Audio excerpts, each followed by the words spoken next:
নমস্কার। এন বাংলা সংবাদে আপনাদের সকলকে স্বাগত।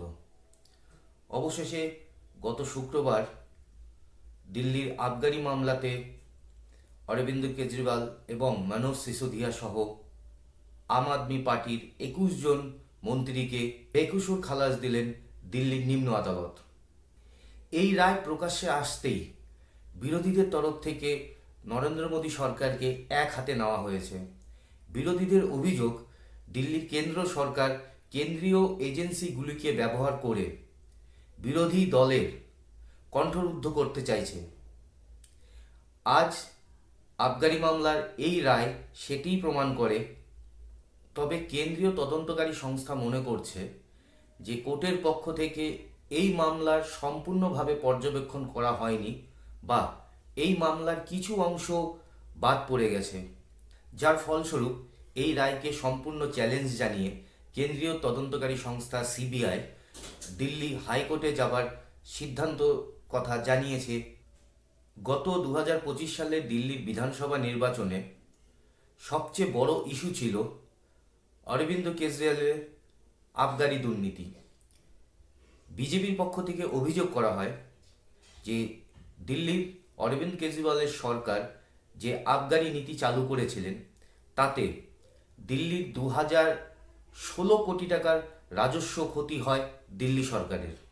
তাতেই মূল অভিযুক্ত হিসেবে সেই সময়কার দিল্লির মুখ্যমন্ত্রী অরবিন্দ কেজরিওয়াল এবং উপমুখ্যমন্ত্রী মনোজ সিসোদিয়া সহ দিল্লির ২১ জন মন্ত্রীকে হেফাজতে নেয় সিবিআই। এবং এই মামলায় অরবিন্দ কেজরিওয়াল সহ সরাসরি অভিযুক্ত করা হয় আম আদমি পার্টিকে, যেটি ভারতীয় রাজনীতিতে নজিরবিহীন একটি ঘটনা। ফলে এই আবগারি মামলায় অরবিন্দ কেজরিওয়াল, মনোজ সিসোদিয়া সহ দিল্লির একাধিক মন্ত্রীকে জেলে যেতে হয়। আদালতের পর্যবেক্ষণে তদন্ত চলাকালীন কেন্দ্রীয় তদন্ত এজেন্সি বা সিবিআই দিল্লির উপমুখ্যমন্ত্রী মনোজ সিসোদিয়ার বিরুদ্ধে প্রাথমিক প্রমাণও জোগাড় করতে পারেনি বলে অভিযোগ জানিয়েছে আদালতের পক্ষ থেকে। আদালতের পক্ষ থেকে আরেকটি বিষয় জানানো হয়, সেটি হচ্ছে দিল্লির তৎকালীন মুখ্যমন্ত্রী অরবিন্দ কেজরিওয়ালের বিরুদ্ধে যে মামলাটি আনা হয়েছিল সেটি শুধুমাত্র একজন রাজসাক্ষীর বয়ানের উপর ভিত্তি করে এই মামলাটি সাজানো হয়েছে এবং এই মামলাটিকে সরাসরি সাজানো মামলা বলে উপেক্ষা করেছে দিল্লির নিম্ন আদালত।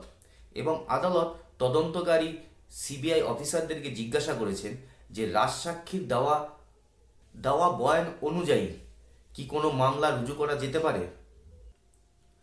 দিল্লির নিম্ন কোর্টের বিশেষ বিচারক জিতেন্দ্র সিং বলেন যে সিবিআইয়ের মূল তদন্তকারী অফিসার কুলদীপ সিং, যিনি এই দিল্লি আবগারি মামলার সম্পূর্ণ তদন্ত করছিলেন এবং তার তদন্ত যে সম্পূর্ণ সঠিক না এবং এটি যে একটি সাজানো তদন্ত, সেই বিষয়ের উপরও নজর দিয়েছে। আদালত মনে করেন যে মূল তদন্তকারী অফিসার কুলদীপ সিং এর বিরুদ্ধে বিভাগীয় তদন্ত হওয়া উচিত। তো এইটি হলো মোটের উপর ঘটনা। এরপরে অরবিন্দ কেজরিওয়াল তার সাংবাদিক সম্মেলন করেছেন এবং সাংবাদিক সম্মেলনে তিনি কিছু কথা বলেছেন। কি কথা বলেছেন সেটা আমরা শুনব।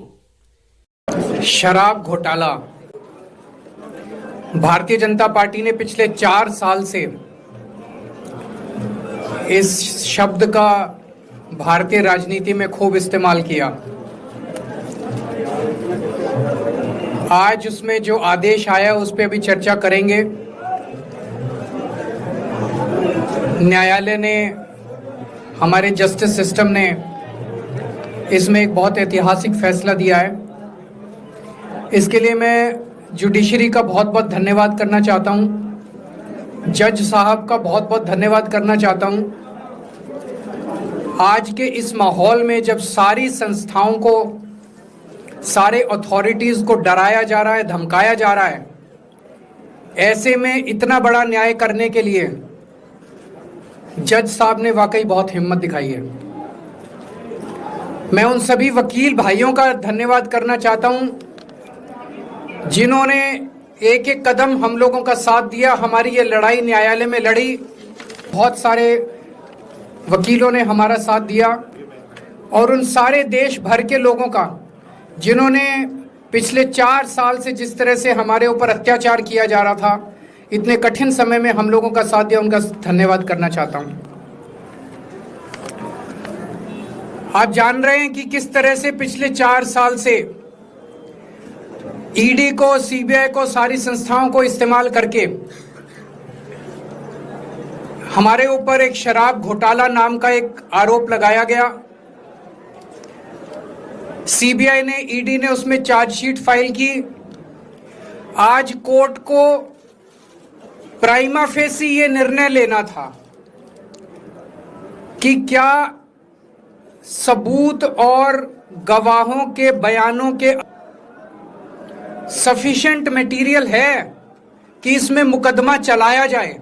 अभी मुकदमा चला नहीं था। कोर्ट को यह निर्णय लेना था कि क्या मुकदमा चलाने लायक सफिशिएंट मटेरियल है,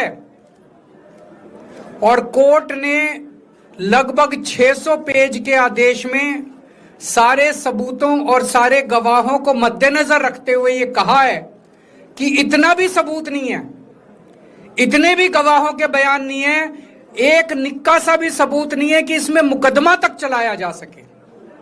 এবং মোটের উপর বিষয়টি এটা দাঁড়িয়েছে যে আজ দিল্লির নিম্ন আদালতে সিবিআই যে তদন্ত করেছিল সেই তদন্তটিকে সম্পূর্ণ মিথ্যা তদন্ত বলে তকমা দিয়েছে আদালত।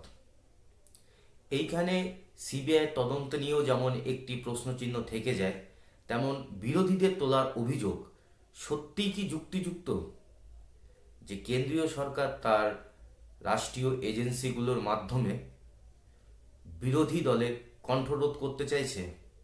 এই বিষয়ে আপনাদের কি মতামত অবশ্যই কমেন্ট সেকশনে লিখে জানাবেন। আজ এই প্রতিবেদনটি এই পর্যন্তই। যদি এই প্রতিবেদনটি ভালো লেগে থাকে তাহলে অবশ্যই চ্যানেলটিকে সাবস্ক্রাইব করবেন এবং আমাদেরকে উৎসাহিত করবেন আরও নতুন নতুন ভিডিও আপনাদের সামনে নিয়ে আসবার জন্য। সকলে ভালো থাকুন, সুস্থ থাকুন।